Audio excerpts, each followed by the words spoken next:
ਜਿੱਥੇ ਮਾਤਾ ਪਿਤਾ ਦੀ ਪਹੁੰਚ ਨਹੀਂ, ਉੱਥੇ ਪ੍ਰਮਾਤਮਾ ਦੀ ਪਹੁੰਚ ਹੈ। ਇਸ ਕਰਕੇ ਮਹਾਰਾਜ ਸੱਚੇ ਪਾਤਸ਼ਾਹ ਜੀ ਕਿਰਪਾ ਕਰਦੇ ਨੇ ਕਿ ਭਾਈ ਸਤਿਗੁਰੂ ਪਾਤਸ਼ਾਹ ਏਡੀ ਸਮਰੱਥਾ ਦੇ ਮਾਲਕ ਨੇ। ਜਦੋਂ ਉਹਦਾ ਨਾਮ ਜਪਿਆ, ਕਿੰਨਿਆਂ ਦੀ ਰੱਖਿਆ ਕੀਤੀ ਭਾਈ। ਪਹੁੰਚ ਸਕਦੇ ਸੀ, ਮਾਤਾ ਪਿਤਾ ਨਹੀਂ ਪਹੁੰਚ ਸਕਦੇ ਸੀ। ਜੇ ਨਾਮ ਜਪਦਿਆਂ ਬਾਬਾ ਬਿਧੀ ਚੰਦ ਵਰਗੇ ਮੱਚਦੇ ਪੱਠਾਂ 'ਚ ਬੈਠ ਕੇ ਉੱਥੇ ਵੀ ਰੱਖਿਆ ਕੀਤੀ, ਮਾਤਾ ਪਿਤਾ ਪਹੁੰਚ ਸਕਦੇ ਸੀ? ਨਹੀਂ ਸੀ ਪਹੁੰਚ ਸਕਦੇ। ਭਗਤ ਨਾਮਦੇਵ ਦੀ, ਭਗਤ ਕਬੀਰ ਦੀ, ਸਾਧ ਸੰਗਤ ਜੀ ਇੰਨੇ ਥਾਵਾਂ ਤੇ ਜਾ ਕੇ ਹਰ ਜੁਗ ਜੁਗ ਭਗਤੋ ਪਾਇਆ, ਪੈਜ ਰੱਖਦਾ ਆਇਆ ਰਾਮ ਰਾਜੇ। ਹਰਨਾਥ ਦੁਸ਼ਟ ਹਰ ਮਾਰਿਆ, ਪ੍ਰਹਿਲਾਦ ਤਰਾਇਆ। ਮਾਤਾ ਪਿਤਾ ਰੱਖਿਆ ਕਰ ਸਕਦੇ ਸੀ? ਨਹੀਂ ਸੀ ਕਰ ਸਕਦੇ। ਇਸ ਕਰਕੇ ਇਹ ਗੁਰਮੁਖ ਪਿਆਰਿਓ, ਧੰਨ ਗੁਰੂ ਅਰਜਨ ਸਾਹਿਬ ਸੱਚੇ ਪਾਤਸ਼ਾਹ ਜੀ ਫਰਮਾਉਂਦੇ ਨੇ ਕਿ ਐਸੇ ਭੁਲੇਖਿਆਂ ਵਿੱਚ ਨਹੀਂ ਪੈਣਾ ਕਿ ਉਸੇ ਪ੍ਰਮਾਤਮਾ ਦਾ ਨਾਮ ਜਪ ਕੇ ਕੀ ਫਾਇਦਾ ਹੋਵੇਗਾ। ਰੋਜ਼ ਉਹੀ ਨਾਮ ਜਪੀ ਜਾਈਏ? ਨਹੀਂ ਭਾਈ, ਰੋਜ਼ ਉਹੀ ਪ੍ਰਸ਼ਾਦਾ ਛਕਦੇ ਆ, ਕੱਪੜੇ ਪਹਿਨਦੇ ਆ, ਉਸੇ ਮਾਤਾ ਪਿਤਾ ਨੂੰ ਮਿਲਦੇ ਆ, ਉਹਨਾਂ ਹੀ ਭਰਾਵਾਂ ਨਾਲ ਰੋਜ਼ ਵਰਤਦੇ ਆ, ਤੇ ਉਸੇ ਪ੍ਰਭੂ ਦਾ ਨਾਮ ਜਪਣ ਵਾਸਤੇ ਕੋਈ ਤਕਲੀਫ ਹੁੰਦੀ ਹੈ? ਨਹੀਂ। ਮਹਾਰਾਜ ਸੱਚੇ ਪਾਤਸ਼ਾਹ ਦਾ ਹੁਕਮ ਹੈ ਭਾਈ, ਨਿਤਨੇਮ ਕਰਨਾ। ਸਾਧ ਸੰਗਤ ਜੀ ਸਾਡੀ ਮਰਜ਼ੀ ਨਹੀਂ, ਇਹ ਤੇ ਹੁਕਮ ਹੈ, ਗੁਰੂ ਦਾ ਹੁਕਮ। ਕਿਉਂਕਿ ਹਜੂਰ ਨੇ ਹੁਕਮ ਕੀਤੀ, ਰਹਿਤ ਪਿਆਰੀ ਮੁਝ ਕੋ ਸਿੱਖ ਪਿਆਰਾ ਨਾਹੇ, ਰਹਿਤ ਪਿਆਰੀ ਆਹੇ ਮਮ। ਤੇ ਰਹਿਤ ਦੱਸ ਦਿੱਤੀ ਪੰਜਾਂ ਪਿਆਰਿਆਂ ਨੇ ਕਿ ਭਾਈ ਆ ਜਿਹੜੀਆਂ ਪੰਜ ਬਾਣੀਆਂ ਪੜ੍ਹੀਆਂ ਨਾ, ਇਹ ਤੇਰਾ ਨਿਤਨੇਮ ਹੈ। ਇਸ ਵਾਸਤੇ ਮਹਾਰਾਜ ਸੱਚੇ ਪਾਤਸ਼ਾਹ ਜੀ ਨੇ ਤੇ ਜਿਹੜਾ ਨਾਲ ਪੰਜਾਂ ਪਿਆਰਿਆਂ ਨੇ ਦਿੱਤਾ ਮੂਲ ਮੰਤਰ, ਗੁਰਮੰਤਰ, ਉਹ ਸਾਨੂੰ ਸਮਝਾਇਆ ਕਿ ਇਹ ਜਪਣਾ ਹੈ। ਸਾਡੇ ਵਾਸਤੇ ਤੇ ਬਹੁਤਾ ਹੀ ਸੌਖਾ ਕੰਮ ਕਰਤਾ, ਸਾਨੂੰ ਲੱਭਣਾ ਹੀ ਕੁਝ ਨਹੀਂ ਪਿਆ। ਸਾਨੂੰ ਗੁਰੂ ਨੇ ਆਪ ਹੀ ਤੁਰਠ ਕੇ ਸਾਡੀ ਝੋਲੀ ਵਿੱਚ ਪਾ ਦਿੱਤਾ, ਲੈ ਗੁਰਸਿੱਖਾ ਆਹ ਤੇਰਾ ਰਸਤਾ ਹੈ, ਇਹਦੇ ਤੇ ਤੂੰ ਚੱਲਣਾ ਹੈ, ਇਸ ਤਰ੍ਹਾਂ ਤੂੰ ਜੀਵਨ ਬਸਰ ਕਰਨਾ ਹੈ, ਤੇ ਫਿਰ ਤੈਨੂੰ ਲਾਭ ਹੀ ਲਾਭ ਹੈ। ਇਸ ਕਰਕੇ ਭਾਈ ਉਸ ਪ੍ਰਭੂ ਦਾ ਨਾਮ ਸਿਮਰਨ ਕਰਨਾ ਹੈ ਜਿੱਥੇ ਤੇਰੀ ਮਾਤਾ, ਤੇਰਾ ਪਿਤਾ, ਤੇਰੇ ਪੁੱਤਰ ਆਦਿਕ ਤੇਰੀ ਰੱਖਿਆ ਨਹੀਂ ਕਰ ਸਕਦੇ, ਉੱਥੇ ਵਾਹਿਗੁਰੂ ਦਾ ਨਾਮ ਤੇਰੀ ਰੱਖਿਆ ਕਰੇਗਾ। ਵਿਸਰਾਮ ਦੇ ਕੇ ਕਿਰਪਾ ਕਰਦੇ ਹਨ। ਅੰਧਕੂਪ ਗ੍ਰਹਿ ਮਹਿ ਤਿਨ ਸਿਮਰਿਓ। ਹਜੂਰ ਫਰਮਾਉਂਦੇ ਨੇ, ਕਹਿੰਦੇ ਨੇ ਭਾਈ ਅੰਧਕੂਪ ਕਿਹੜਾ, ਭਜੰਦਾ ਖੂਹ ਕਿਹੜਾ ਹੈ? ਜਿਹੜਾ ਮੋਹ ਦਾ, ਪ੍ਰੇਮ ਦਾ, ਗ੍ਰਸਤ ਦਾ, ਇਹ ਅੰਨੇ ਖੂਹ ਆ। ਤੇ ਪਰ ਸਤਿਗੁਰੂ ਪਾਤਸ਼ਾਹ ਜੀ ਫਰਮਾਉਂਦੇ ਨੇ ਨਾ ਕਿ ਭਾਈ ਹਸੰਦਿਆਂ, ਖਲੰਦਿਆਂ, ਪੈਨੰਦਿਆਂ, ਖਵੰਦਿਆਂ ਵਿੱਚ ਹੋਵਾ ਮੁਕਤ। ਇਹਦੇ ਵਿੱਚ ਰਹਿੰਦਿਆਂ ਹੀ ਜਿਨ੍ਹਾਂ ਨੇ ਪ੍ਰਮਾਤਮਾ ਦਾ ਨਾਮ ਜਪਿਆ, ਉਹਨਾਂ ਉੱਪਰ ਸਤਿਗੁਰੂ ਦੀ ਕਿਰਪਾ ਹੋ ਗਈ।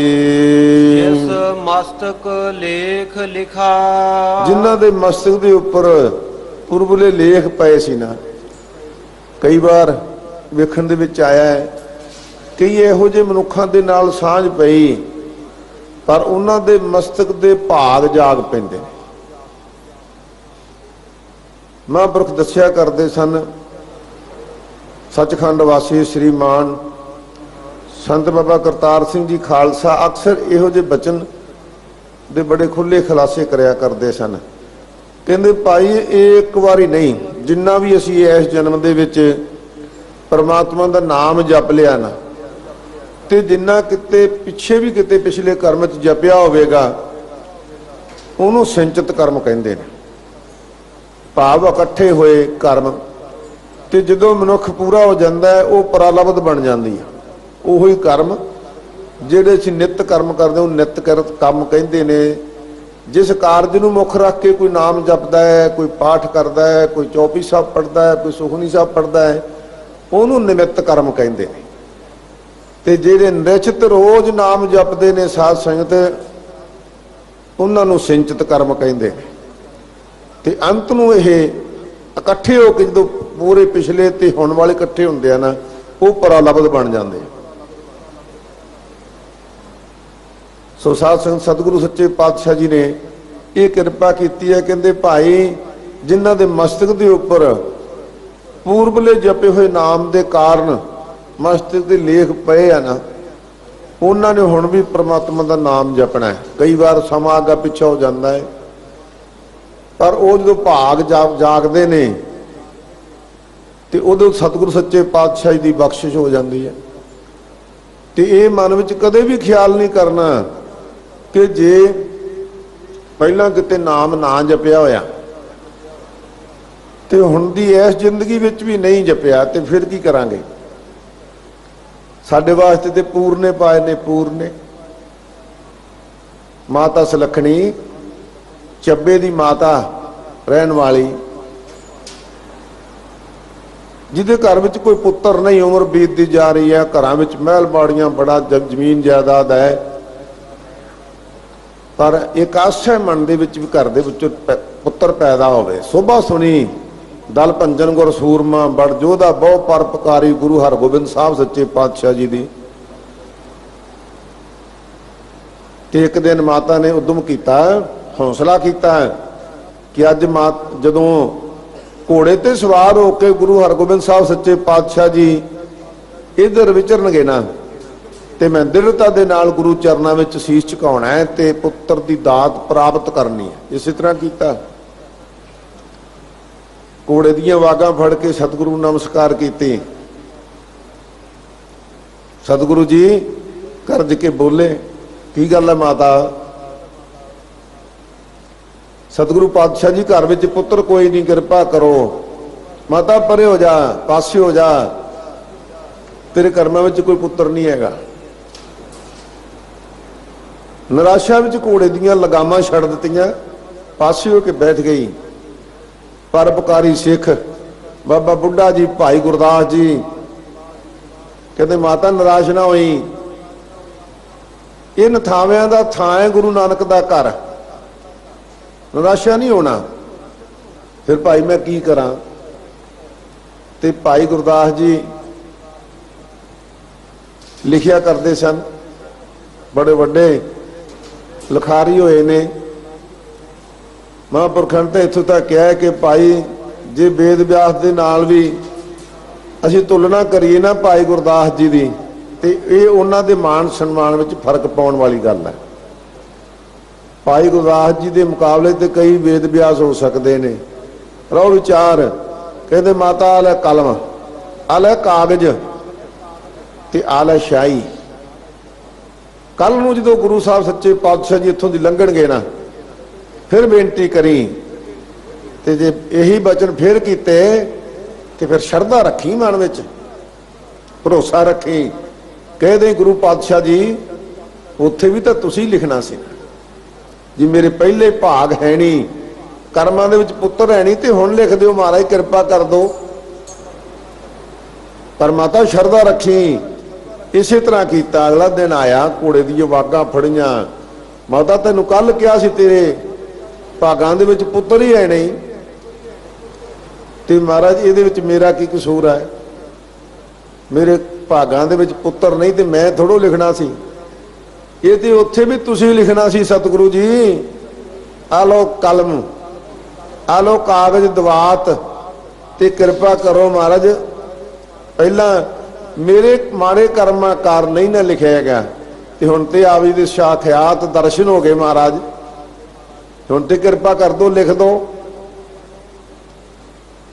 ਕਲਮ ਦਵਾਤ ਦੇਖੀ, ਕਾਗਜ਼ ਦੇਖਿਆ। ਗੁਰੂ ਹਰਗੋਬਿੰਦ ਸਾਹਿਬ ਸੱਚੇ ਪਾਤਸ਼ਾਹ ਸਮਝ ਗਏ ਤੇ ਗੁਰੂ ਕੇ ਸਿੱਖਾਂ ਨੇ ਕਿਰਪਾ ਕੀਤੀ। ਲਿਆ ਮਾਤਾ ਲਿਖ ਦਿੰਦੇ। ਉਸੇ ਤਰ੍ਹਾਂ ਘੋੜੇ ਤੇ ਚੜਿਆ ਚੜਾਇਆ। ਲਿਆ ਮਾਤਾ ਫੜ ਦਵਾਤ, ਫੜਾ ਉਰੇ ਕਲਮ, ਲਿਆ ਕਾਗਜ਼। ਤੇ ਮਹਾਰਾਜ ਨੇ ਘੋੜੇ ਦੀ ਗਰਦਨ ਦੇ ਉੱਪਰ ਹੀ ਆਪਣਾ ਹੱਥ ਰੱਖਿਆ, ਤੇ ਮਾਤਾ ਕੋਲ ਫੜੀ ਦਵਾਤ ਵਿੱਚੋਂ ਸਿਆਹੀ ਲਾਈ ਕਲਮ ਨਾਲ, ਤੇ ਏਕਾ ਲਿਖਣ ਲੱਗੇ। ਏਕਾ ਘੋੜੇ ਨੇ ਸੁੰਮ ਵੀ ਹਿਲਾਇਆ ਤੇ ਧੌਣ ਵੀ ਹਿੱਲੀ। ਇਹ ਕਿਹਦਾ ਮੂੰਹ ਖੁੱਲਾ ਰਹਿ ਗਿਆ। ਇਹ ਕਿਹਦਾ ਮੂੰਹ ਖੁੱਲਾ ਰਹਿ ਜੇ ਤੇ ਗੁਰਮੁਖੀ ਦਾ ਸਾਤਾ ਹੁੰਦਾ। ਤੇ ਮਹਾਰਾਜ ਮੁਸਕਰਾਏ, ਕਹਿੰਦੇ ਮਾਤਾ 7 ਪੁੱਤਰ ਲਿਖੇ ਗਏ। ਧੰਨ ਭਾਗ ਮਹਾਰਾਜ, ਬਹੁਤਾ ਹੀ ਧੰਨਵਾਦ ਆਪ ਜੀ ਦਾ ਮਹਾਰਾਜ ਸੱਚੇ ਪਾਤਸ਼ਾਹ ਜੀ। 7 ਹੀ ਚਾਹੀਦੇ ਸੀ, ਮੈਂ ਤੇ ਡਰਦੀ ਨਹੀਂ, 1 ਹੀ ਮੰਗਿਆ ਸੀ, ਆਪ ਜਾਣੀ ਜਾਣੋ। 7 ਪੁੱਤਰ ਹੋਏ ਮਾਤਾ ਸੁਲੱਖਣੀ ਦੇ। ਇਸ ਲਈ ਸਤਿਗੁਰੂ ਦੇ ਦਰ ਤੇ ਆ ਕੇ ਕਦੇ ਵੀ ਨਿਰਾਸ਼ੇ ਨਹੀਂ ਜਾਣਾ। ਸ਼ਰਧਾ ਭਾਵਨਾ ਰੱਖ ਕੇ, ਭਰੋਸਾ ਰੱਖ ਕੇ ਜੇ ਮੰਗ ਲਈਏ, ਮਹਾਰਾਜ ਸਾਡੇ ਤੇ ਹੁਣ ਕਿਰਪਾ ਕਰੋ ਕਿ ਅੱਜ ਤੋਂ ਬਾਅਦ ਅਸੀਂ ਨਸ਼ਾ ਨਹੀਂ ਵਰਤਣਾ, ਅੱਜ ਤੋਂ ਬਾਅਦ ਦਾੜੀ ਨਹੀਂ ਕੱਟਣੀ, ਅਸੀਂ ਖੰਡੇ ਦਾ ਅੰਮ੍ਰਿਤ ਛਕਣਾ ਹੈ, 5 ਪਿਆਰਿਆਂ ਤੋਂ ਦਾਤ ਲੈਣੀ ਹੈ ਨਾਮ ਦੀ, ਤੇ ਗੁਰੂ ਕੀ ਬਾਣੀ ਪੜ੍ਹਨੀ ਹੈ। ਤੇ ਸਤਿਗੁਰੂ ਸੱਚੇ ਪਾਤਸ਼ਾਹ ਜੀ ਹੁਣ ਨਾ ਕਿਰਪਾ ਕਰਨਗੇ। ਨਹੀਂ, ਸਤਿਗੁਰੂ ਦੇ ਸਮਕਾਲੀ ਕਵੀ ਲਿਖਦੇ ਨੇ, ਜਦੋਂ ਦਾਤਾਂ ਦਿੱਤੀਆਂ ਰੋਜ਼ ਕਲਗੀਧਰ ਪਾਤਸ਼ਾਹ ਦੇ ਪਾਸ ਗੁਰੂ ਕੇ ਸਿੱਖ ਆਉਂਦੇ ਨੇ, ਜਾਂਦੇ ਨੇ, ਝੋਲੀਆਂ ਭਰ ਭਰ ਕੇ ਸਤਿਗੁਰੂ ਪਾਤਸ਼ਾਹ ਦੇ ਪਾਸੋਂ ਦਾਤਾਂ ਦੀਆਂ ਲਈ ਜਾਂਦੇ ਨੇ, ਕੋਈ ਨਿਰਾਸ਼ਾ ਨਹੀਂ ਜਾਂਦਾ। ਤੇ ਫਿਰ ਭਾਈ ਨੰਦ ਲਾਲ ਜੀ ਲਿਖਦੇ ਨੇ, ਇੱਕ ਦਿਨ ਬਾਜਾਂ ਵਾਲੇ ਪਾਸੋਂ ਪ੍ਰੇਮ ਸੁਰਾਹੀ ਪੀਤੀ, ਭਾਏ ਹਮਾਰਾ ਲਿਖੀ ਫਕੀਰੀ ਸੋ ਮਸਤਕ ਧਰ ਲੀਤੀ, ਪਿਛਲੀ ਉਮਰ ਗਨਾਹੀ ਬੀਤੀ ਹਰ ਕੀ ਭਗਤ ਨਾ ਕੀਤੀ, ਅੱਗੇ ਸਮਝ ਚੱਲੋ ਨੰਦ ਲਾਲਾ ਪਿੱਛੇ ਜੋ ਬੀਤੀ ਸੋ ਬੀਤੀ। ਪਿਛਲੀ ਬੀਤ ਗਈ ਤੇ ਪਛਤਾਵਾ ਛੱਡੋ, ਪਰ ਜਿਹੜੀ ਤੁਹਾਡੇ ਹੱਥ ਵਿੱਚ ਹੈ ਉਹਨੂੰ ਸੰਭਾਲੋ। ਇਸੇ ਤਰ੍ਹਾਂ ਦਾ ਉਪਦੇਸ਼ ਧੰਨ ਗੁਰੂ ਅੰਗਦ ਸਾਹਿਬ ਸੱਚੇ ਪਾਤਸ਼ਾਹ ਜੀ ਨੇ ਸੰਗਤਾਂ ਨੂੰ ਦਿੱਤਾ ਸੀ। ਮਹਾਰਾਜ ਜੀ, ਜੇ ਗੁਨਾਹ ਕਰਦਿਆਂ ਉਮਰ ਬੀਤ ਜਾਵੇ ਤੇ ਹੁਣ ਰਹਿੰਦੀ ਉਮਰ ਦੇ ਵਿੱਚ ਪਰਮਾਤਮਾ ਦੀ ਭਜਨ ਬੰਦਗੀ ਕਰੀਏ, ਭਉ ਭਗਤੀ ਕਰੀਏ, ਤੇ ਫਿਰ ਪਿਛਲਾ ਲੇਖਾ ਜੋਖਾ ਵੀ ਖਤਮ ਹੋ ਜਾਏਗਾ। ਸਤਿਗੁਰੂ ਪਾਤਸ਼ਾਹ ਜੀ ਕਹਿੰਦੇ, ਦੇਖੋ ਭਾਈ, ਖੂਹ ਦੇ ਵਿੱਚ ਆਪਾਂ ਪਾਣੀ ਕੱਢਦੇ ਨਾ, ਪਾਣੀ, ਤੇ ਕਹਿੰਦੇ ਪੌਣੇ ਦੇ ਉੱਤੇ ਜਿਹੜੀ ਲੱਜ ਦੇ ਨਾਲ, ਰੱਸੇ ਦੇ ਨਾਲ, ਸੰਗਲ ਦੇ ਨਾਲ ਡੋਲ ਬੰਨਿਆ ਹੁੰਦਾ ਨਾ, ਉਹ ਸਾਰਾ ਹੀ ਰੱਸਾ ਖੂਹ ਦੇ ਵਿੱਚ ਚਲਿਆ ਜਾਂਦਾ। ਜਦੋਂ ਤੱਕ ਡੋਲ ਪਾਣੀ ਨੂੰ ਜਾ ਕੇ ਪਹੁੰਚਦਾ ਹੈ, ਉਦੋਂ ਤੱਕ ਆਪਣੇ ਕੋਲ ਹੱਥ ਕ ਰੱਸਾ, ਫੁੱਟ ਕ ਰੱਸਾ ਰਹਿ ਜਾਂਦਾ। ਰੱਸਾ ਤੇ ਸਾਰਾ ਹੀ ਗਿਆ। ਸਤਿਗੁਰੂ ਜੀ ਕਹਿੰਦੇ, ਜੇ ਉਹ ਰੱਸਾ ਵੀ ਛੁੱਟ ਜਾਵੇ ਨਾ, ਪਾਣੀ ਵੀ ਨਹੀਂ ਮਿਲੇਗਾ ਤੇ ਰੱਸਾ ਵੀ ਖੂਹ 'ਚ ਡਿੱਗ ਪਵੇਗਾ। ਕਹਿੰਦੇ ਜਿਹੜੀ ਉਮਰ ਰੂਪੀ ਰੱਸਾ ਲੱਜ ਤੁਹਾਡੇ ਹੱਥ ਵਿੱਚ ਹੈ, ਇਹ ਸਾਰਾ ਹੀ ਭਾਵੇਂ ਖੂਹ ਵਿੱਚ ਵਗ ਗਿਆ ਹੈ, ਪਰ ਹੁਣ ਜਿਹੜਾ ਰੱਸਾ ਤੁਹਾਡੇ ਹੱਥ ਵਿੱਚ ਹੈ ਨਾ, ਇਹਨੂੰ ਫੜ ਫੜ ਕੇ, ਖਿੱਚ ਖਿੱਚ ਕੇ, ਵਾਹਿਗੁਰੂ ਦਾ ਨਾਮ ਜਪ ਕੇ ਤੇ ਸਾਧ ਸੰਗਤ ਪਿਛਲੇ ਗੁਨਾਹਾਂ ਦੀ ਸਾਰੀ ਪੂਰਤੀ ਕਰਕੇ, ਤੇ ਉਹ ਗਿਆਨ ਰੂਪ ਡੋਲ, ਅੰਮ੍ਰਿਤ ਰੂਪ ਜਲ ਨੂੰ ਪ੍ਰਾਪਤ ਕਰਕੇ ਸਾਰੀ ਲੱਜ ਨੂੰ ਬਾਹਰ ਵੀ ਕੱਢ ਲਓ, ਸਾਰੀ ਉਮਰ ਨੂੰ ਵੀ ਸਫਲੀ ਕਰ ਲਓ। ਇਹ ਸਤਿਗੁਰੂ ਦੇ ਉਪਦੇਸ਼ ਨੇ ਭਾਈ ਆਪਣੇ ਵਾਸਤੇ। ਇਸ ਵਾਸਤੇ ਸਤਿਗੁਰੂ ਸੱਚੇ ਪਾਤਸ਼ਾਹ ਜੀ ਫਰਮਾਉਂਦੇ ਨੇ, ਉਹਨਾਂ ਗੁਰਮੁਖ ਪਿਆਰਿਆਂ ਨੇ ਪਰਮਾਤਮਾ ਦਾ ਨਾਮ ਜਪਿਆ, ਜਿਨ੍ਹਾਂ ਦੇ ਮਸਤਕ ਦੇ ਪੂਰਬਲੇ ਭਾਗ ਚੰਗੇ ਨੇ। ਭੂਲੇ ਬੰਧਨ ਮੁਕਤ ਗੁਰ ਕੀਨੀ, ਉਹਨਾਂ ਦੇ ਸਾਰੇ ਬੰਧਨ ਕੱਟ ਦਿੱਤੇ ਸਤਿਗੁਰੂ ਨੇ, ਆਸਾ ਦੇ, ਤ੍ਰਿਸ਼ਨਾ ਦੇ ਸਭ ਕੁਆੜ ਖੋਲ ਦਿੱਤੇ, ਤੇ ਸਤਿਗੁਰੂ ਪਾਤਸ਼ਾਹ ਜੀ ਨੇ ਅਖੀਰ ਨੂੰ ਮੁਕਤੀ ਦੀ ਦਾਤ ਦੇ ਦਿੱਤੇ। ਅਬ ਤੂੰ ਹੈ ਤੂੰ ਹੀ ਦਿਖਾ, ਜਦੋਂ ਭਾਈ ਇਹ ਬਖਸ਼ਿਸ਼ ਕੀਤੀ ਸਤਿਗੁਰੂ ਸੱਚੇ ਪਾਤਸ਼ਾਹ ਜੀ ਨੇ, ਫਿਰ ਕੀ ਹੋਇਆ? ਕਬੀਰ ਤੂੰ ਤੂੰ ਕਰਤਾ ਤੂੰ ਹੁਆ, ਮੁਝ ਮੇਂ ਰਾ ਨ ਹੋ, ਜਬ ਆਪਾ ਪਰ ਕਾ ਮਿਟ ਗਿਆ, ਜਦ ਦੇਖਾ ਤਤ ਤੂੰ। ਉਹ ਫਿਰ ਤੂੰ ਹੀ ਤੂੰ ਦੱਸਦਾ, ਉੱਥੇ ਦਵੈਸ਼ ਖਤਮ ਹੋ ਜਾਂਦੀ ਹੈ। ਹਰ ਮਨੁੱਖ ਦੇ ਵਿੱਚੋਂ, ਜਰਰੇ ਜਰਰੇ ਦੇ ਵਿੱਚੋਂ ਪਰਮਾਤਮਾ ਦੇ ਨਾਮ ਦੀ ਆਵਾਜ਼ ਆਉਂਦੀ ਹੈ, ਉਸੇ ਦਰਸ਼ਨ ਹੁੰਦੇ ਹਨ। ਅੰਮ੍ਰਿਤ ਨਾਮ ਪੀਆ ਮਨ ਤ੍ਰਿਪਤਿਆ, ਇਹ ਭਾਈ ਨਾਮ ਅੰਮ੍ਰਿਤ, ਵਾਹਿਗੁਰੂ ਨਾਮ ਅੰਮ੍ਰਿਤ ਜਿਨ੍ਹਾਂ ਨੇ ਪੀ ਲਿਆ, ਜਿਨ੍ਹਾਂ ਨੇ ਇਹ ਅੰਮ੍ਰਿਤ ਛਕ ਲਿਆ, ਪ੍ਰਤੱਖ ਖੰਡੇ ਦਾ ਅੰਮ੍ਰਿਤ ਛਕ ਕੇ ਵੀ ਨਿਤਾ ਪ੍ਰਤੀ ਜਿਨ੍ਹਾਂ ਨੇ ਇਹ ਨਾਮ ਜਪਿਆ, ਰੋਜ਼ ਅੰਮ੍ਰਿਤ ਨਾਮ ਜਪਿਆ, ਆਗਾਏ ਰਸਨ ਚਖਾ। ਤੇ ਫਿਰ ਭਾਈ ਅਗਾਏ ਦਾ ਮਤਲਬ ਤ੍ਰਿਪਤ ਹੋ ਗਏ, ਰੱਜ ਗਏ। ਰਸਨ ਚਖਾ, ਉਹਨਾਂ ਨੇ ਰਸਨਾ ਦੇ ਨਾਲ ਚਖਿਆ ਪਰਮਾਤਮਾ ਦਾ ਨਾਮ। ਜਦੋਂ ਫਿਰ ਇਹ ਨਾਮ ਦਾ ਰਸ ਆਇਆ ਨਾ, ਤੇ ਫਿਰ ਮਨ ਵਿੱਚ ਆਈ ਵਿਚਾਰ ਕਿ ਤੂੰ ਤੇ ਹੋਰ ਹੀ ਰਸਾਂ ਵਿੱਚ ਲੱਗਾ ਰਿਹਾ। ਇਹ ਰਸ ਜਿਹੜਾ ਪਰਮਾਤਮਾ ਦਾ ਅਸਲ ਰਸ ਸੀ, ਇਹਨੂੰ ਚਖਿਆ ਹੀ ਹੋਣਾ, ਵੇਖਿਆ ਹੀ ਹੋਣਾ, ਇਹਦਾ ਸਵਾਦ ਦਾ ਪਤਾ ਹੀ ਹੋਣ ਲੱਗਾ ਹੈ। ਆਨ ਰਸਾ ਜਿੱਥੇ ਤਾਂ ਚਾਖੇ, ਨਿਮਖ ਨਾ ਤ੍ਰਿਸ਼ਨਾ ਤੇਰੀ ਲਾਥੇ, ਹਰ ਰਸ ਕਾ ਤੂੰ ਚਾਖੈ ਸਾਧ, ਚਾਹਤ ਹੋਏ ਰਹਿ ਬਸਮਾਦ, ਅੰਮ੍ਰਿਤ ਰਸਨਾ ਪੀਓ ਪਿਆਰੀ, ਇਹ ਰਸ ਰਤੀ ਹੋਏ ਤ੍ਰਿਪਤਾਰੀ। ਤ੍ਰਿਪਤ ਹੋ ਗਈ। ਇਸ ਕਰਕੇ ਭਾਈ ਉਹ ਪ੍ਰਮਾਤਮਾ ਦਾ ਨਾਮ ਜਪ ਕੇ ਅਗਾ ਗਏ, ਰੱਜ ਗਏ। ਉਹਨਾਂ ਨੂੰ ਕਿਸੇ ਪ੍ਰਕਾਰ ਦੀ ਆਸਾ ਨਹੀਂ ਰਹੀ, ਤ੍ਰਿਸ਼ਨਾ ਨਹੀਂ ਰਹੀ, ਲਾਲਸਾ ਨਹੀਂ ਰਹੀ ਕਿ ਆਹ ਖਾਣਾ ਸੀ, ਆਹ ਮੈਂ ਹੋਰ ਪੀਣਾ ਸੀ। ਨਹੀਂ ਭਾਈ, ਇਹ ਸਾਰੀਆਂ ਹੀ ਆਸਾ ਤ੍ਰਿਸ਼ਨਾ ਦੀਆਂ ਤਰੇਹਾਂ ਭੁੱਖਾਂ ਮਹਾਰੇ ਨੇ ਖਤਮ ਕਰ ਦਿੱਤੀਆਂ, ਰਜਾ ਦਿੱਤਾ। ਕਹੋ ਨਾਨਕ ਸੁਖ ਸਹਿਜ ਮੈਂ ਪਾਇਆ। ਹਜ਼ੂਰ ਫਰਮਾਉਂਦੇ ਨੇ ਭਾਈ, ਜਦੋਂ ਪਰਮਾਤਮਾ ਦਾ ਨਾਮ ਜਪਿਆ ਨਾ, ਉਦੋਂ ਫਿਰ ਕੀ ਪ੍ਰਾਪਤੀ ਹੋਈ? ਸੁੱਖ ਬਹੁਤ ਹੁੰਦੇ ਨੇ, ਬੜੇ ਸੁੱਖ ਹੁੰਦੇ ਨੇ। ਸੁੱਖਾਂ ਦੀ ਬੜੀ ਵੰਡ ਕੀਤੀ ਗਈ। ਕਿਸੇ ਨੇ ਵਿਸ਼ੇ ਸੁੱਖ ਮੰਨਿਆ, ਕਿਸੇ ਨੇ ਨਸ਼ਾ ਸੁੱਖ ਮੰਨਿਆ, ਕਿਸੇ ਨੇ ਧਨ ਸੁੱਖ ਮੰਨਿਆ, ਕਿਸੇ ਨੇ ਪਰਿਵਾਰ ਸੁੱਖ ਮੰਨਿਆ, ਕਿਸੇ ਨੇ ਸਾਧ ਸੰਗਤ ਭੁੱਖ ਦੀ ਤ੍ਰਿਪਤੀ ਨੂੰ ਸੁੱਖ ਮੰਨਿਆ, ਤ੍ਰੇ ਦੀ ਤ੍ਰਿਪਤੀ ਨੂੰ ਸੁੱਖ ਮੰਨਿਆ। ਸਾਰੇ ਹੈ ਸੁੱਖ, ਪਰ ਬਿਨਸ ਜਾਣ ਵਾਲੇ ਸੁੱਖ ਨੇ। ਸਤਿਗੁਰੂ ਨੇ ਸਪਸ਼ਟ ਇਸ ਗੱਲ ਦਾ ਵਿਖਿਆਨ ਕੀਤਾ, ਨਿਮਖ ਕਾਮ ਸਵਾਦ ਕਾਰਨ ਕੋਟ ਦਿਨ ਸੁਖ ਪਾਵੈ, ਕੋਟ ਦਿਨ ਸ ਦੁਖ ਪਾਵੈ, ਘੜੀ ਮੋਹਤ ਰੰਗ ਮਾਣੈ। ਇਹਦਾ ਸੁੱਖ ਕਿੰਨਾ ਕੁ ਹੈ ਭਾਈ? ਘੜੀ ਮੋਹਤ, ਥੋੜੇ ਤੋਂ ਥੋੜਾ ਚਮੜੀ ਦੇ ਸਪਰਸ਼ ਜਿੰਨਾ ਹੀ ਸੁੱਖ ਹੈ, ਫਿਰ ਇਹਦਾ ਦੁੱਖ ਹੀ ਦੁੱਖ ਹੈ। ਪਰ ਸਹਿਜ ਆਨੰਦ ਜਿਨ੍ਹਾਂ ਨੂੰ ਇਹ ਆਨੰਦ ਮਿਲ ਗਿਆ ਨਾ, ਇਹ ਆਨੰਦ ਬਿਨਸਣ ਵਾਲਾ ਨਹੀਂ। ਧੰਨ ਗੁਰੂ ਅਰਜਨ ਸਾਹਿਬ ਸੱਚੇ ਪਾਤਸ਼ਾਹ ਜੀ ਦਾ ਸ਼ਹੀਦੀ ਪੁਰਬ ਆ 7 ਜੂਨ ਨੂੰ।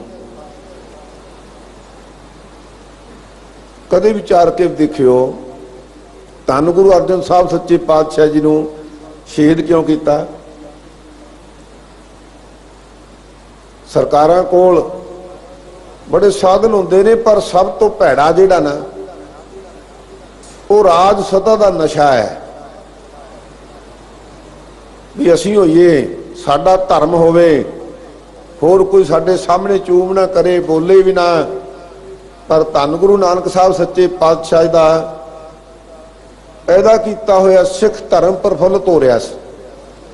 ਸੰਗਤਾਂ ਦੂਰੇ ਦਰਾਡਿਆਂ ਤੋਂ ਧੰਨ ਗੁਰੂ ਅਰਜਨ ਸਾਹਿਬ ਸੱਚੇ ਪਾਤਸ਼ਾਹ ਦੀ ਪਾਸ ਆ ਰਹੀਆਂ ਸਨ। ਗੁਰੂ ਕੀ ਬਾਣੀ ਲਿਖੀ ਜਾ ਰਹੀ ਸੀ। ਸਿੱਖ ਸ਼ਰਧਾ ਭਾਵਨਾ ਦੇ ਨਾਲ ਧੰਨ ਗੁਰੂ ਗ੍ਰੰਥ ਸਾਹਿਬ ਦੀ ਬਾਣੀ ਪੜ੍ਹਦੇ ਸਨ। ਹਰਿਮੰਦਰ ਸਾਹਿਬ ਦੀ ਰਚਨਾ ਹੋ ਚੁੱਕੀ ਸੀ, ਸਿੱਖੀ ਦਾ ਇੱਕ ਕੇਂਦਰ ਬਣ ਚੁੱਕਾ ਸੀ। ਦੂਰਾਂ ਦਰਾਡਿਆਂ ਤੋਂ ਸੰਗਤਾਂ ਆ ਕੇ ਅੰਮ੍ਰਿਤ ਸਰੋਵਰ ਵਿੱਚ ਇਸ਼ਨਾਨ ਕਰਦੀਆਂ ਸਨ, ਗੁਰੂ ਕੇ ਗੁਣ ਗਾਉਂਦੀਆਂ ਸਨ, ਜੈ ਜੈਕਾਰ ਕਰਦੀਆਂ ਸਨ। ਸਭ ਤੋਂ ਵੱਡੀ ਗੱਲ, ਸਾਈਂ ਮੀਆਂ ਮੀਰ ਵਰਗੇ ਮੁਸਲਮਾਨ ਫਕੀਰ ਧੰਨ ਗੁਰੂ ਅਰਜਨ ਸਾਹਿਬ ਸੱਚੇ ਪਾਤਸ਼ਾਹ ਦੇ ਸ਼ਰਧਾਲੂ ਸਨ। ਜਿੱਥੇ ਧੰਨ ਗੁਰੂ ਅਰਜਨ ਸਾਹਿਬ ਜਾਂਦੇ, ਪਲਕਾਂ ਵਿਛਾ ਕੇ ਸਾਈਂ ਜੀ ਇੰਤਜ਼ਾਰ ਕਰਦੇ। ਤੇ ਜਦੋਂ ਪਤਾ ਲੱਗਦਾ ਗੁਰੂ ਸਾਹਿਬ ਨੇ ਲਾਹੌਰ ਆਉਣਾ ਹੈ, ਤਾਂ ਲਾਹੌਰੋਂ ਮੀਲਾਂ ਬਾਹਰ ਆ ਕੇ ਆਦਬ ਸਤਿਕਾਰ ਦੇ ਨਾਲ ਸਤਿਗੁਰੂ ਨੂੰ ਲੈ ਕੇ ਜਾਂਦੇ। ਇਹ ਸਭ ਕੁਝ ਜਦੋਂ ਮੌਕੇ ਦੀ ਹਕੂਮਤ ਨੇ ਵੇਖਿਆ ਵੀ ਇੱਥੇ ਇਸਲਾਮ ਦਾ ਰਾਜ, ਕੋਈ ਗੈਰ ਮੁਸਲਮ ਸਾਧੂ ਫਕੀਰ ਸੰਤ ਗੁਰੂ ਜਿਹਦੀ ਇੰਨੀ ਮਹਿਮਾ ਹੋਵੇ, ਉਹਨੂੰ ਬਰਦਾਸ਼ਤ ਨਹੀਂ ਸੀ ਕਰ ਸਕਦੇ। ਬਹਾਨੇ ਕਈ ਬਣੇ, ਸਾਧ ਸੰਗਤ ਸਮਾਂ ਨਹੀਂ ਇਸ ਪਾਸੇ ਮੈਂ ਵਿਸਥਾਰ ਨਾਲ ਜਾ ਸਕਾਂ। ਬਹਾਨੇ ਬਹੁਤ ਬਣੇ, ਚੰਦੂ ਦੀ ਲੜਕੀ ਦਾ ਬਹਾਨਾ ਬਣਿਆ, ਹੋਰ ਕਈ ਬਹਾਨੇ ਬਣ ਗਏ। ਪਰ ਕਾਰਨ ਇਹ ਸੀ ਕਿ ਵਧ ਰਹੀ ਗੁਰੂ ਕੀ ਸਿੱਖੀ ਦੀ ਸ਼ਾਖ ਨੂੰ ਖਤਮ ਕਰਨ ਵਾਸਤੇ ਧੰਨ ਗੁਰੂ ਅਰਜਨ ਸਾਹਿਬ ਸੱਚੇ ਪਾਤਸ਼ਾਹ ਜੀ ਨੂੰ ਸ਼ਹੀਦ ਕੀਤਾ। ਪਰ ਉਹਨਾਂ ਵਿੱਚ ਕੀ ਹੈ? ਸਹਿਜ ਆਨੰਦ। ਉਹਨਾਂ ਵਿੱਚ ਸਹਿਜ ਆਨੰਦ।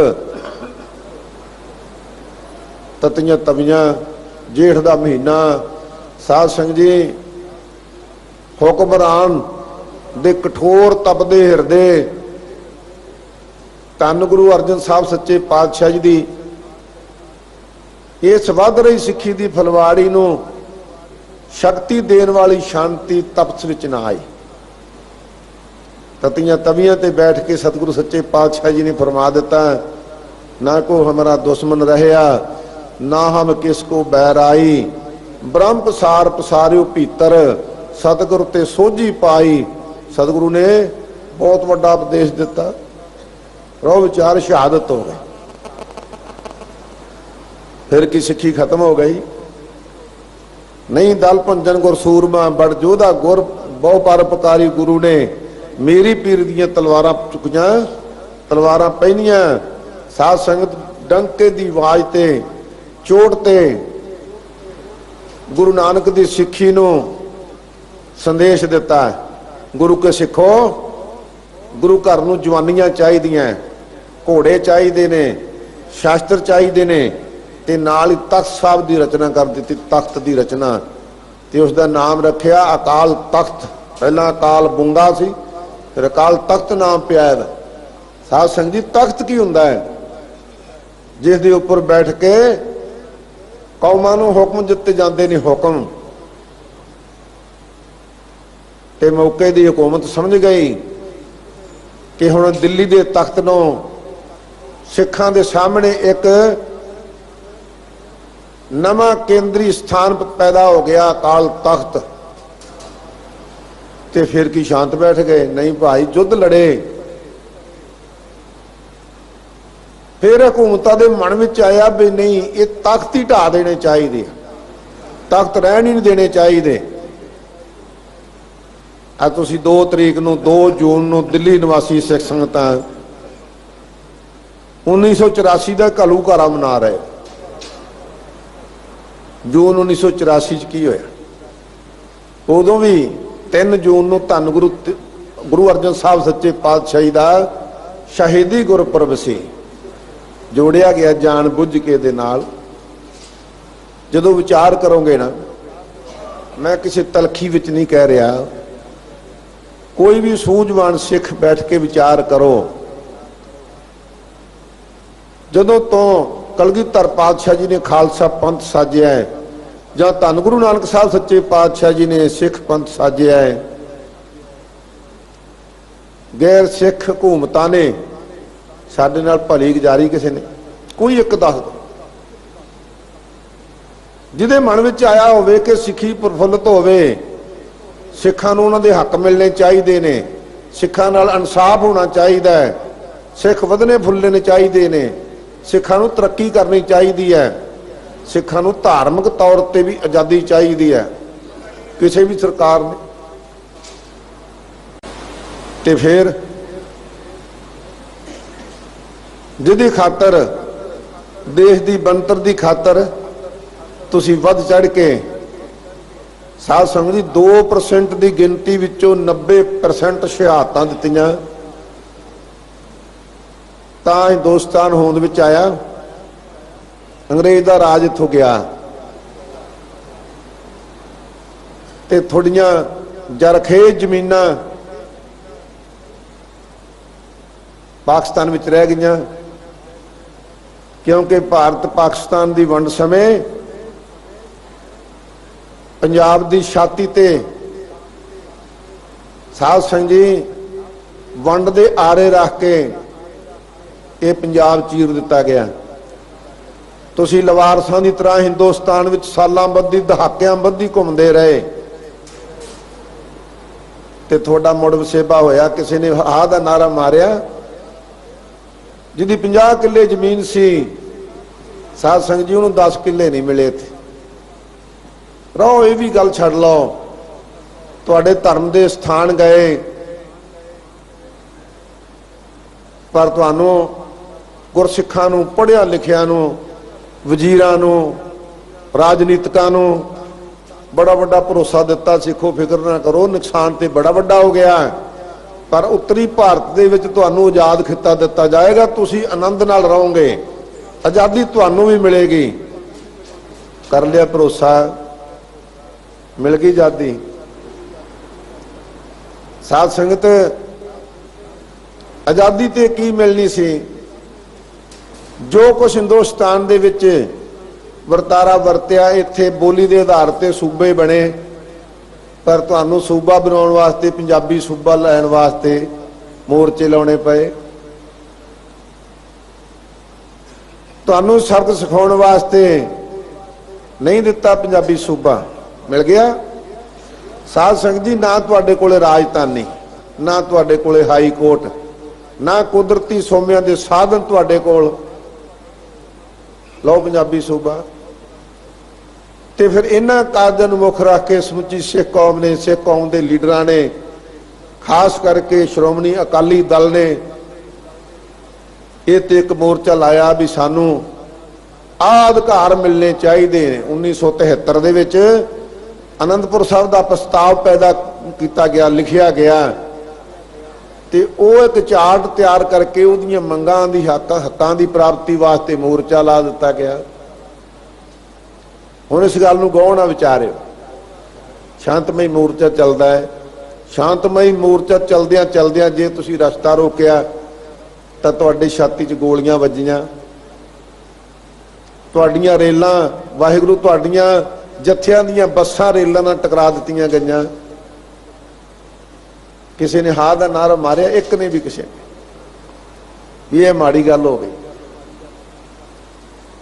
फिर जदों दुनिया भर की नज़र, दुनिया भर दे विच वसदे सिखां दी नज़र खास करके इस गल वल गई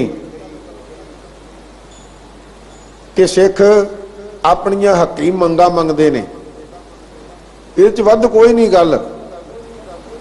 सिख ते सिख, साध संगत जी गैर सिख जिहड़े चंगे इंसान, इंसानियत जिन्हां विच जिउंदी जागदी सी, वो श्री अमृतसर साहब गए, वो लीडरां नूं मिले, खास करके संत बाबा जरनैल सिंह जी खालसा नूं मिले। उन्हां विच जिउंदे जागदे बैठे ने डॉक्टर सुब्रमण्यम स्वामी, एक बार नहीं कई बार मिलिया, संतां नाल विचारां कीतियां। संत कहंदे असीं अपने हक मंगदे हां, असीं 2 नंबर दे शहरी बन के रहना नहीं। हिंदुस्तान के कानून साडे लई होर ने, हिंदुआं लई होर ने, बहु गिनती लई होर ने। ते हुण वकील भी सीगा, अज भी हैगा, ते मैंबर पार्लीमेंट भी सीगा। कहंदा नहीं संत जी ऐ नहीं हो सकदा, तुसीं जज्बात विच कहिंदे हो। संत जी कहंदे मैं जज्बात विच कहना ते मेरे जवाब दे दिओ। जो इंदिरा गांधी नूं 7 दिन की सज़ा हो गई सी ना, वो तो कोई उहदा लेखा होना ना, कोई उहदा अपना गुनाह होना है, पर उहदे रोस विच उहदे सुहरदा ने एक जहाज अगवा कर लिया। ते जदों वो मुड़ के जेल चों रिहा होई, पार्लीमेंट चोणां आईयां, उन्होंने जहाज अगवाकारां नूं चोणां लड़ाईयां, MP बनाया, MLA बनाया, वजीरियां दित्तियां। ते कहंदे जदों चंदो कलां विखे गुरु ग्रंथ साहब जी नूं अग ला के साड़िया गया पोथियां नूं, ते इहदे रोस वजों सिखां ने जहाज अगवा कीता, किसी नूं राजा सांसी ते गोली मार दित्ती गई। ते कोई जलावतनी दी जिंदगी बतीत करते हैं। गजिंदर सिंह वर्गे हले विदेशों में बैठे ने, कहते ये कानून इको जिहा है, उन्होंने मनना पिया। कहता संत जी आपकी बात तो सही है, इस बात को मैं पार्लीमेंट में उठाऊंगा। खैर उन्हें अपने यत्न तक जिन्ना को दायरा सी, उन्हें इंटरव्यूआं भी रिलीज कीतियां, प्रेस कॉन्फ्रेंसां कीतियां भी संत जरनैल सिंह जी नूं अतवादी कहना, वखवादी कहना बिल्कुल ही बेइंसाफी है। सिखां नाल इंसाफ करो, करो विचार। साध संगत जी इकल्ला ही नहीं, जम्मू कश्मीर का मुख मंत्री आया, उन्हें पूछा की रौला किवें आ, सारी गलबात सुन के उन्हें कहा भी गल्लां ते बड़ियां सीधियां ने, मसला थोड़ा बिल्कुल सही है, मंगां थोड़ियां जायज़ है, मंगियां जानियां चाहिदियां। स्वामी देवकानंद विष्णुनंद गए, उन्होंने भी कहा। इस तरह के बहुत व्यक्ति हिंदुस्तान भर दे विच गैर सिख वो भी अमृतसर गए, तो उन्हें जा जाके जो कहा भी नहीं, भारतीय सुप्रीम कोर्ट के उगे वकील राम जेठमलानी जी गए, वो तो उन कानून नूं जानते सन। 2 दिन रह के उन्हें सारी कोख की, उत्थे ही प्रेस कॉन्फ्रेंस की कि सिखां दी मंगां सही आ। ते साध संगत ये गल्लां हुण दुनिया चलियां गईयां, दुनिया दीयां हुकूमतां पुछण लगियां ਕਾਂਗਰਸ ਸਰਕਾਰ ਨੂੰ ਵੀ ਸਿੱਖਾਂ ਦਾ ਸਿੱਧਾ ਸਾधा ਮਸਲਾ ਹੈ। ਇਹਨਾਂ ਨਾਲ 1947 ਵੇਲੇ ਵਾਅਦੇ ਕੀਤੇ ਗਏ ਹੈ, ਬਾਕੀ ਸਟੇਟਾਂ ਦੀਆਂ ਵੰਡ ਕੀਤੀ ਗਈ ਹੈ, ਉਸੇ ਤਰ੍ਹਾਂ ਇਹਨਾਂ ਦੀ ਸਟੇਟ ਨੂੰ ਵੀ ਅਧਿਕਾਰ ਦਿਓ। ਤੇ ਫਿਰ ਸੋਚਿਆ ਵੀ ਸਿੱਖ ਤੇ ਮੋਰਚਾ ਲਾ ਕੇ ਲੋਕਤੰਤਰਕ ਢੰਗ ਦੇ ਨਾਲ ਹੀ ਆਪਣੇ ਹੱਕਾਂ ਦੀ ਆਵਾਜ਼ ਨੂੰ ਦੁਨੀਆ ਤੱਕ ਲੈ ਗਏ ਨੇ। ਹੁਣ ਕੀ ਕੀਤਾ ਜਾਵੇ? ਤੇ ਫਿਰ ਜੋ ਕੁਝ ਹੋਇਆ ਤੁਹਾਡੇ ਸਾਹਮਣੇ ਆ ਸਾਧ ਸੰਗਤ। ਤੋਪਾਂ ਤੇ ਟੈਂਕ ਚਾੜ ਕੇ ਸ੍ਰੀ ਅਕਾਲ ਤਖਤ ਸਾਹਿਬ ਢਾਇਆ। ਹਜ਼ਾਰਾਂ ਸ਼ਰਧਾਲੂ ਸਿੱਖ ਬੱਚੇ ਬੱਚੀਆਂ ਬਜ਼ੁਰਗ ਮਾਤਾਵਾਂ ਸ਼ਹੀਦ ਕਰ ਦਿੱਤੇ ਗਏ। ਯਾਦ ਰਹੇ ਕਿ ਸੰਤ ਬਾਬਾ ਜਰਨੈਲ ਸਿੰਘ ਜੀ ਖਾਲਸਾ ਇਸ ਗੱਲ ਨੂੰ ਲਗਭਗ ਸਾਲ ਪਹਿਲਾਂ ਤੋਂ ਕਹਿੰਦੇ ਸੀ ਕਿ ਬਦਨੀਤ ਹੈ ਸਰਕਾਰ ਦੀ, ਇਹਨਾਂ ਨੇ ਆਪਣਾ ਪੱਖ ਨਹੀਂ ਸੁਣਨਾ, ਇਹਨਾਂ ਨੇ ਆਪਣੇ ਹੱਕਾਂ ਦੀ ਪੂਰਤੀ ਨਹੀਂ ਕਰਨੀ, ਬਲਕਿ ਆਪਾਂ ਨੂੰ ਸਬਕ ਸਿਖਾਉਣ ਵਾਸਤੇ ਇਹਨਾਂ ਦਰਬਾਰ ਸਾਹਿਬ ਤੇ ਹਮਲਾ ਕਰ ਦੇਣਾ। ਉਹ ਹੋਇਆ। ਸਾਧ ਸੰਗਤ ਜੀ, ਸਮੇਂ ਦੀ ਸੀਮਾ ਹੈ, ਮੈਂ ਬਹੁਤਾ ਇਦੋਂ ਅੱਗੇ ਜਾ ਨਹੀਂ ਸਕਦਾ, ਪਰ ਮੈਂ ਇੱਕ ਗੱਲ ਬੜੀ ਖੁੱਲ੍ਹ ਦਿਲ ਨਾਲ ਕਹਿਣਾ ਚਾਹੁੰਦਾ। ਅੱਜ ਵੀ 35-36 ਸਾਲ ਹੋ ਗਏ ਦਰਬਾਰ ਸਾਹਿਬ ਤੇ ਹਮਲਾ ਹੋਏ ਨੂੰ, ਪਰ ਜਿਹੜੀਆਂ ਗੋਲੀਆਂ ਹਰਮੰਦਰ ਸਾਹਿਬ ਦੇ ਵਿੱਚ ਪ੍ਰਕਾਸ਼ ਗੁਰੂ ਗ੍ਰੰਥ ਸਾਹਿਬ ਦੇ ਵਿੱਚ ਵੱਜੀਆਂ, ਉਹਨੂੰ ਸਿੱਖ ਭੁੱਲ ਜਾਣਗੇ। ਜਿਨ੍ਹਾਂ ਤੋਪਾਂ ਦੇ ਨਾਲ ਸਿੱਖਾਂ ਦਾ ਕੇਂਦਰੀ ਸਥਾਨ ਅਕਾਲ ਤਖਤ ਸਾਹਿਬ ਢਹਿ ਢੇਰੀ ਕਰ ਦਿੱਤਾ, ਸਿੱਖ ਭੁੱਲ ਜਾਣਗੇ। ਜਿੱਥੇ ਮਰਜ਼ੀ ਬਹਿ ਕੇ ਵਿਚਾਰ ਕਰੋ, ਹਿੰਦੁਸਤਾਨ ਦਾ ਕੋਈ ਹੁਕਮਰਾਨ ਉਦੋਂ ਦਾ ਅੱਜ ਦਾ ਕੋਈ ਬਹਿ ਕੇ ਸਾਡੇ ਨਾਲ ਵਿਚਾਰ ਕਰ ਲਵੇ ਵੀ ਸਾਡੀ ਗੱਲ ਜਾਇਜ਼ ਸੀ। ਫਿਰ ਜੇ ਕੋਈ ਕਾਰਨ ਸੀ, ਇਹਨਾਂ ਦੇ ਮਨ ਵਿੱਚ ਕੋਈ ਭੁਲੇਖਾ ਸੀ, ਫਿਰ ਕੋਈ ਨੋਟਿਸ ਦਿੱਤਾ, ਸ਼੍ਰੋਮਣੀ ਗੁਰਦੁਆਰਾ ਪ੍ਰਬੰਧਕ ਕਮੇਟੀ ਨੂੰ ਕੋਈ ਨੋਟਿਸ ਦਿੱਤਾ ਗਿਆ ਕਿ ਆਹ ਕਾਰਨ ਹੈ, ਅਸੀਂ ਤਾਂ ਹਮਲਾ ਕਰਾਂਗੇ। ਸੰਤ ਸਰਚੰਦ ਸਿੰਘ ਨੂੰ ਪ੍ਰਧਾਨ ਸ਼੍ਰੋਮਣੀ ਅਕਾਲੀ ਦਲ ਨੂੰ ਕੋਈ ਨੋਟਿਸ ਦਿੱਤਾ, ਸੰਤ ਜਰਨੈਲ ਸਿੰਘ ਮੁਖੀ ਦਮਦਮੀ ਟਕਸਾਲ ਨੂੰ ਕੋਈ ਨੋਟਿਸ ਦਿੱਤਾ? ਨਹੀਂ, ਕੋਈ ਨੋਟਿਸ ਨਹੀਂ। ਧੌਂਸ ਹੈ ਤਾਂ ਵੀ ਧੌਂਸ ਦੇ ਨਾਲ ਤੁਹਾਡੀ ਜ਼ੁਬਾਨ ਬੰਦ ਕਰਾਂਗੇ, ਆਵਾਜ਼ ਨਹੀਂ ਕੱਢਣ ਦਿਆਂਗੇ। ਇਹ ਕੁਝ ਹੋਇਆ ਆਪਣੇ ਨਾਲ। ਤੇ ਮਹੀਨੇ 4 ਨਹੀਂ ਬੀਤੇ, ਫਿਰ ਇੱਥੇ ਦਿੱਲੀ ਦੇ ਵਿੱਚ ਜੋ ਕੁਝ ਹੋਇਆ, ਸਾਧ ਸੰਗਤ, ਉਹਦੀ ਲੜਾਈ 35 ਸਾਲਾਂ ਤੋਂ ਲੜ ਰਹੇ ਆ। ਬੈਠੇ ਰਹੋ ਸੜਕਾਂ ਤੇ, ਦੇ ਜੋ ਧਰਨੇ। ਸਾਧ ਸੰਗਤ, ਉਦੋਂ ਤੱਕ ਇਹ ਪੂਰਤੀ ਨਹੀਂ ਹੋਣੀ ਜਦੋਂ ਤੱਕ ਆਪਾਂ ਸਿੱਖ ਨਹੀਂ ਬਣਦੇ, ਕਲਗੀਧਰ ਪਾਤਸ਼ਾਹ ਦਾ ਪੱਲਾ ਨਹੀਂ ਫੜਦੇ, ਖੰਡੇ ਦਾ ਅੰਮ੍ਰਿਤ ਨਹੀਂ ਛਕਦੇ। ਸਾਡੇ ਮਨਾਂ ਦੇ ਵਿੱਚ ਉਹ ਇਹ ਗੁੰਜਾਰ ਪੈਦਾ ਨਹੀਂ ਹੁੰਦੀ ਕਿ ਜਿੱਥੇ ਗੁਰੂ ਕੇ ਸਿੱਖ ਬੈਠਣ ਉੱਥੋਂ ਅੰਮ੍ਰਿਤ ਨਾਮ ਦੀ ਵਰਖਾ ਹੋਵੇ। ਅਸੀਂ ਗੁਰੂ ਦੇ ਦਰ ਤੋਂ ਮੰਗੀਏ ਤੇ ਗੁਰੂ ਸੱਚੇ ਪਾਤਸ਼ਾਹ ਸਾਡੇ ਤੇ ਰਹਿਮਤਾਂ ਕਰਨ, ਫਿਰ ਇਹਦੀ ਪੂਰਤੀ ਹੋਣੀ ਹੈ। ਸਰੋ ਵਿਚਾਰ ਸਾਧ ਸੰਗਤ, ਜਿੱਥੇ ਜਿੱਥੇ ਵੀ ਦੁਨੀਆ ਵਿੱਚ ਸਿੱਖ ਵਸਦੇ ਨੇ, ਉਹ ਆਪਣੇ ਢੰਗ ਦੇ ਨਾਲ ਆਪਣੇ ਮਹਾਨ ਸ਼ਹੀਦ ਯੋਧੇ ਬਹਾਦਰਾਂ ਦੀ ਗਾਥਾ ਸਾਂਝੀ ਕਰਨ ਵਾਸਤੇ ਇਹ ਸ਼ਹੀਦੀ ਦਿਵਸ ਮਨਾਉਂਦੇ ਨੇ। ਜੂਨ ਦਾ ਘੱਲੂਘਾਰਾ ਮਨਾਉਂਦੇ ਨੇ, ਧੰਨ ਗੁਰੂ ਅਰਜਨ ਸਾਹਿਬ ਸੱਚੇ ਪਾਤਸ਼ਾਹ ਦਾ ਸ਼ਹੀਦੀ ਪੁਰਬ ਮਨਾਉਂਦੇ ਨੇ। ਤੇ ਹੁਣ ਧੰਨ ਗੁਰੂ ਨਾਨਕ ਸਾਹਿਬ ਸੱਚੇ ਪਾਤਸ਼ਾਹੀ ਦਾ 550 ਸਾਲਾ ਅਵਤਾਰ ਪੁਰਬ ਆ ਰਿਹਾ ਹੈ। ਵਿਚਾਰਾਂ ਕਰੋ ਕਿ ਸਾਡੇ ਨਾਲ ਕਿਉਂ ਇਹ ਕੁਝ ਹੋ ਰਿਹਾ ਹੈ। ਕਿਉਂਕਿ ਜੋ ਕੁਝ ਗੁਰੂ ਨੇ ਉਪਦੇਸ਼ ਦਿੱਤਾ, ਗੁਰੂ ਨੇ ਸਿਧਾਂਤ ਬਖਸ਼ਿਆ, ਉਹਦੇ ਤੋਂ ਕੋਹਾਂ ਦੂਰ ਫਿਰਦੇ ਆ, ਨਾਰੇ ਮਾਰਦੇ ਆ, ਅਸੀਂ ਜਕਾਰੇ ਛੱਡਦੇ ਆ, ਰੋਸ ਮੁਜ਼ਾਹਰੇ ਕਰਦੇ ਆ, ਪਰ ਵਾਸਤਵਿਕ ਤੌਰ ਤੇ ਅਸੀਂ ਉਸ ਗੁਰੂ ਦੇ ਨਾਲ ਨਹੀਂ ਜੁੜੇ ਜਿਹਨੇ ਸਾਨੂੰ ਹੋਕਾ ਦਿੱਤਾ ਸੀ ਕਿ ਗੁਰੂ ਕੇ ਸਿੱਖੋ, ਤੁਸੀਂ ਗੁਰੂ ਕੇ ਸਿੱਖ ਹੋ, ਤੁਹਾਡਾ ਗੁਰੂ ਗੁਰਬਾਣੀ ਹੈ। ਅਸੀਂ ਤੇ ਤੁਰੇ ਫਿਰਦੇ ਆ ਕੋਈ ਝੂਠਿਆਂ ਸੌਦਿਆਂ, ਸੱਚਿਆਂ ਸੌਦਿਆਂ ਤੇ ਰਾਧਾ ਸੁਆਮੀ ਨਰਕ ਧਾਰੀਆਂ ਤੇ। ਸਾਡੇ ਮਨ ਚ ਤਾਂ ਇਹ ਭੁਲੇਖਾ ਨਹੀਂ ਨਿਕਲਿਆ ਸਾਡੀ ਰਾਖੀ ਕਰੇਗਾ ਕੌਣ। ਨਹੀਂ, ਕਲਗੀਧਰ ਪਾਤਸ਼ਾਹ ਦੇ ਪੁੱਤਰ ਬਣੋ।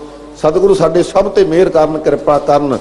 ਸਤਿਗੁਰੂ ਧੰਨ ਗੁਰੂ ਅਰਜਨ ਸਾਹਿਬ ਸੱਚੇ ਪਾਤਸ਼ਾਹ ਜੀ ਫਰਮਾਉਂਦੇ ਨੇ ਕਿ ਉਹਨਾਂ ਦੇ ਉੱਪਰ ਗੁਰੂ ਦੀ ਕਿਰਪਾ ਹੁੰਦੀ ਹੈ ਜਿਹਦੇ ਤੇ ਆਪ ਤਰੁੱਠਦੇ ਹਨ। ਗੁਰ ਲਾਹੀ ਸਾਗਲ ਤਿਖਾ।